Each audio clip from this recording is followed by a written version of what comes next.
दुर्योधन की पत्नी का नाम भानुमति था। भानुमति के कारण ही यह मुहावरा बना, कहीं की ईंट कहीं का रोड़ा। भानुमति काम्बोज के राजा चंद्रवर्मा की पुत्री थीं। राजा ने उसके विवाह के लिए स्वयंवर रखा था।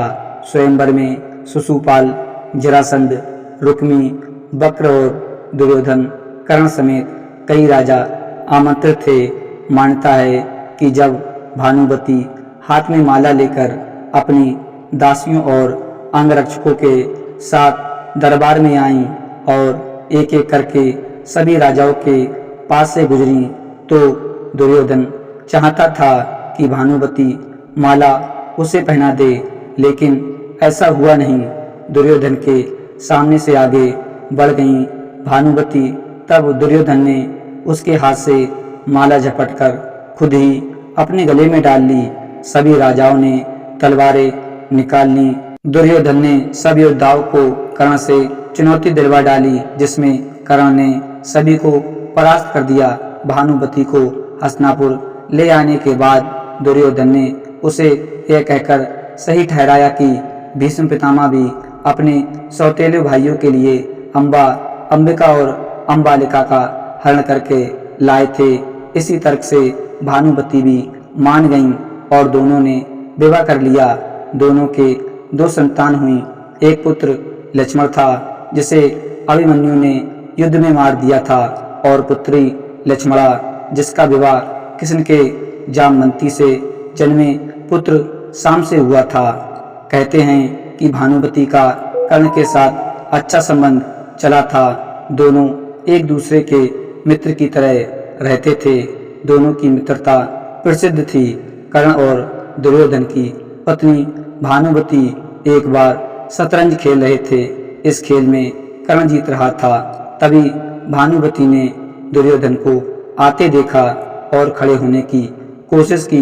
दुर्योधन के आने के बारे में कर्ण को पता नहीं था, इसलिए जैसे ही भानुमति ने उठने की कोशिश की, कर्ण ने पकड़कर उसे बिठाना चाहा। भानुमति के बदले उसके मोतियों की माला कर्ण के हाथ में आकर टूट गई। दुर्योधन तब तक कमरे में आ चुका था। दुर्योधन को देखकर भानुमति और कर्ण दोनों डर गए कि दुर्योधन को कहीं कुछ गलत शक न हो जाए, परंतु दुर्योधन को कर्ण पर बहुत विश्वास था। उसने सिर्फ इतना कहा कि मोतियों को उठा लें, और वह जिस उद्देश्य से आया था उस संबंध में कर्ण से चर्चा करने लगा। इस विश्वास के चलते ही कर्ण गलत समझ लिए जाने से बच गए। हालांकि कुछ लोग इस घटना का वर्णन इस तरह करते हैं कि दोनों शतरंज खेल रहे थे, भानुमति हार रही थीं, तो कर्ण प्रसन्न था। इतने में दुर्योधन के आने की आहट हुई तो भानुमति सहसा ही खेल छोड़कर उठने लगी। कर्ण को लगा कि वो हार के डर से भाग रही हैं, इसलिए उसने उसका आंचल झपटा। अचानक ही इस हरकत से भानुमति का आंचल फट गया और उसके सारे मोती वहीं बिखर गए। ऐसे ही समय कर्ण को भी दुर्योधन आता हुआ दिखाई दिया। दोनों शर्म से मरे जा रहे थे और उन्हें डर सता रहा था कि अब दुर्योधन क्या समझेगा।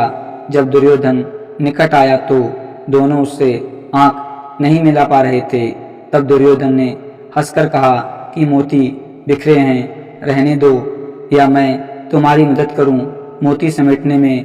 कहते हैं कि भानुमति बेहद ही सुंदर, आकर्षक, तेज बुद्धि और शरीर में काफी शक्तिशाली थी।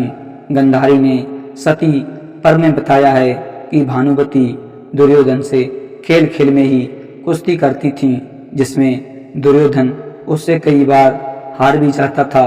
भानुमति को दुर्योधन और पुत्र की मौत का गहरा धक्का लगा था। तो दोस्तों, आशा करते हैं कि आज की वीडियो आपको जरूर पसंद आई होगी। अगर वीडियो पसंद आई हो तो चैनल को सब्सक्राइब कर दें। मिलते हैं एक नई वीडियो में, तब तक के लिए जय हिंद, धन्यवाद।